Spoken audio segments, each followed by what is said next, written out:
오늘 생명선 본문 말씀은 사무엘하 16장 1절에서 14절 말씀입니다. 다윗이 마루턱을 조금 지나니 무비보셋의 종 시바가 안장 지은 두 나귀에 떡 200개와 건포도 100송이와 여름과일 100개와 포도주 한 가죽 부대를 싣고 다윗을 맞는지라. 왕이 시바에게 이르되 네가 무슨 뜻으로 이것을 가져왔느냐 하니 시바가 이르되 나귀는 왕의 가족들이 타게 하고 떡과 과일은 청년들이 먹게 하고 포도주는 들에서 피곤한 자들에게 마시게 하려 함이니이다. 왕이 이르되 네 주인의 아들이 어디 있느냐 하니 시바가 왕께 아뢰되 예루살렘에 있는데 그가 말하기를 이스라엘 족속이 오늘 내 아버지의 나라를 내게 돌리리라 하나이다 하는지라. 왕이 시바에게 이르되 무비보셋에게 있는 것이 다 내 것이니라 하니라.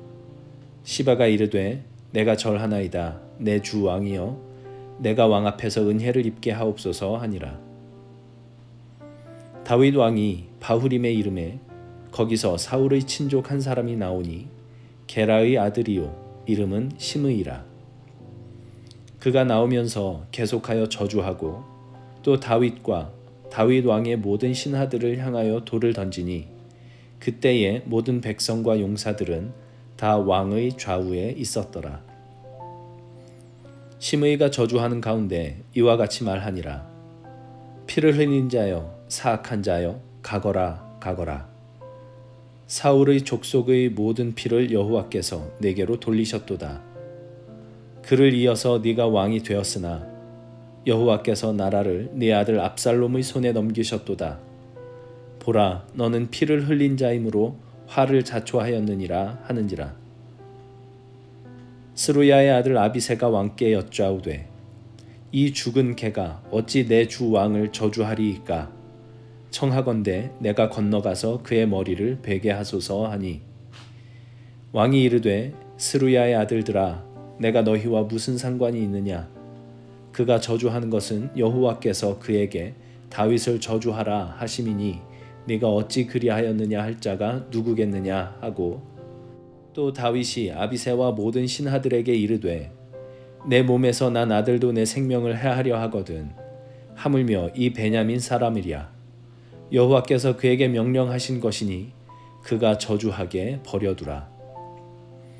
혹시 여호와께서 나의 원통함을 감찰하시리니 오늘 그 저주 때문에 여호와께서 선으로 내게 갚아주시리라 하고 다윗과 그의 추종자들이 길을 갈 때에 시므이는 산비탈로 따라가면서 저주하고 그를 향하여 돌을 던지며 먼지를 날리더라. 왕과 그와 함께 있는 백성들이 다 피곤하여 한 곳에 이르러 거기서 쉬니라. 모든 참된 그리스도인들이 공통적으로 고백하는 것 중에 하나는 나는 죄인입니다 라는 고백입니다. 그러나 이 고백이 가지는 풍성한 의미를 놓친 채 교리에 대한 지적인 동의로만 고백되고 있는 것이 오늘날 기독교의 큰 손실이며 안타까움이 아닌가 하는 생각을 해봅니다. 나는 죄인입니다 라는 이 고백이 건조한 교리적 고백이 아닌 살아있고 깊고 풍성하고 진정한 의미로 고백되어진다는 것이 어떤 것인지 오늘 다윗의 이야기에서 볼 수 있을 것 같습니다. 다윗은 압살롬을 피해 도망치는 중에 시므이라는 인물을 만납니다. 그는 사울 가문의 사람이었고 당연히 사울 가문을 제치고 왕이 된 다윗에 대한 감정이 좋을 리가 없었을 것입니다. 때마침 다윗은 아들 압살롬을 피해 도망하는 신세가 되어 있었고 시므이는 이 도망하는 다윗을 향해 저주를 퍼붓습니다. 사울 가문을 망하게 한 대가로 하나님이 사울 가문의 피를 다윗에게 돌려 아들에게 나라를 빼앗길 지경까지 되었다고, 이 모든 일은 다윗이 스스로 자초한 일이라고 다윗을 저주합니다.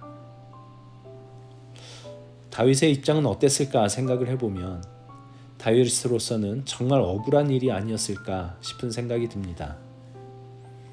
그는 사울을 피해 도망칠 때에도 사울을 죽일 기회가 2번이나 있었음에도 불구하고 그가 기름 부음 받은 사람이라는 이유로 그를 죽이지 않았으며 끝까지 사울 가문을 망하게 할 생각은 없었습니다. 사울은 블레셋과의 전투에서 스스로 목숨을 끊었고 사울의 뒤를 이어 이스라엘의 왕이 되었던 이스보셋은 그의 신하들이 살해했으며 다윗은 이스보셋을 죽인 사람들을 사형으로 다스렸고 사울의 손자이며 요나단의 아들인 무비보셋이 왕자의 지위를 회복할 수 있도록 은혜를 베풀었습니다. 다윗은 결코 사울 가문을 직접적으로 해한 적이 없으며 오히려 정말 최선을 다해 사울 가문에 대한 예우를 갖추고 있었던 것입니다. 그런데 그를 향해 네가 사울 가문을 망하게 한 것을 하나님이 저주하시는 것이다. 그래서 아들에게까지 나라를 빼앗기는 신세가 된 것이다. 라고 저주를 퍼부으니 다윗으로서는 정말 억울한 말이었을 것입니다. 게다가 설사 시므이의 그 모든 말들이 다 사실이라 할지라도 아들의 반역을 당한 그 사실로 저주의 말을 듣는 것 하나만으로도 다윗에게는 그야말로 심장을 칼로 베는 듯한 아픔이 있었을 것입니다. 시므이의 말들은 당사자인 다윗이 아닌 옆에서 듣는 사람들에게조차도 정말 참을 수 없는 말들이었습니다. 다윗을 호위하던 아비새가 저 죽은 개 같은 놈의 머리를 베게 해달라고까지 말할 정도였습니다. 그런데 이에 대한 다윗의 반응이 정말 놀랍습니다. 본문 10절에서 그가 나를 저주하는 것은 여호와께서 그에게 다윗을 저주하라고 하셨기 때문이다 라고 말을 하고 11절에서 다시 한번 하나님께서 그에게 명령하신 것이니 그가 저주하게 내버려 두라 라고 말을 합니다. 다윗은 자신이 저지르지 않은 일로 억울하게 저주의 말을 듣고 있습니다. 그런데 그것을 하나님께서 다윗에게 하시는 일로 받아들이고 있는 것입니다. 시므이의 말이 맞다고 하는 것이 아니라 지금 그가 저주의 말을 듣는 것이 하나님께서 그에게 행하시는 일인 것으로 수용하고 있는 것입니다. 다윗이 그렇게 할 수 있었던 가장 중요한 이유는 밧세바와 우리아의 사건을 겪으면서 자신의 정체를 알아버렸기 때문일 것입니다. 바로 나는 죄인입니다 라는 그 정체성입니다. 그것은 결코 무미건조한 교리적 고백이 아니었습니다. 자신의 처절한 실패 속에서 하나님께서 그 어떤 저주를 자신에게 쏟으셔도 할 말이 없는 존재임을 깨닫고 있었던 것입니다. 그는 시므이가 쏟아내는 저주보다 더한 저주를 받아도 할 말 없는 존재인 것을 알았기에 시므이가 하는 말에 옳고 그른 것을 떠나 그의 저주의 말이 사실은 하나님의 징계인 것을 겸손히 받아들이고 있는 것입니다. 이것이 나는 죄인입니다 라는 고백이 진실로 고백될 때 일어나는 일입니다. 우리는 나는 죄인입니다 라는 고백을 하면서도 누군가 나의 죄를 지적하면 곧바로 억울해하기 일쑤입니다. 내가 한 일이 아니라서 억울할 수도 있고 내가 한 일이 맞더라도 어떻게 그렇게까지 말할 수 있는가 싶어서 억울합니다.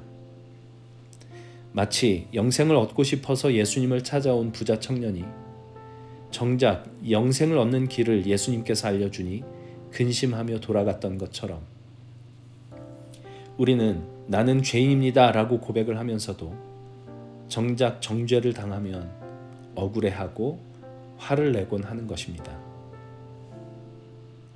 나는 죄인입니다 라는 고백의 깊고도 풍성한 의미가 우리 안에 들어오면 우리는 다윗과 같이 반응하게 될 것입니다. 맞습니다. 나는 그런 저주의 말을 들어 마땅하고 그보다 더한 저주의 말을 들어도 마땅한 사람입니다. 라는 반응입니다. 억울하게 정죄를 당해도 억지로 참고 견뎌야 된다는 말이 아니라 무엇이든 하나님의 일하심으로 겸손히 받아들일 수 있는 깊고 넓고 큰 사람이 되어간다는 것입니다.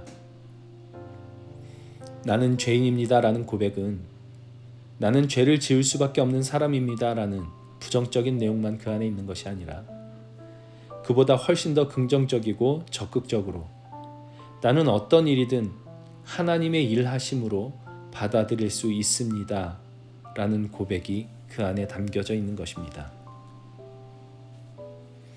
다윗은 지금 그 길로 인도함을 받고 있고 나는 죄인 중에 괴순이라 라고 고백했던 사도 바울도 바로 그런 이유 때문에 나는 비천에 처할 줄도 알고 풍부에 처할 줄도 알아 모든 일 곧 배부름과 풍부와 궁핍에도 처할 줄 아는 일체의 비결을 배웠다 라고 말할 수 있었을 것입니다. 그 말을 할 때 바울은 감옥에 갇혀 있었습니다. 그 감옥에 갇혔던 상황마저도 하나님의 일하심으로 겸허히 받아들이는 것입니다. 그리고 무엇보다도 죄를 알지도 못하신 예수께서 죄가 되셨습니다. 그래서 정죄 받으시고 십자가에 달려 죽으시는 것을 아버지의 뜻으로 겸허히 받아들이셨습니다. 나는 죄인입니다 라는 이 고백은 무미건조한 교리적 고백이어서는 안 됩니다. 나는 죄를 지을 수밖에 없는 무력한 존재입니다 라는 뜻으로 끝나서도 안 됩니다.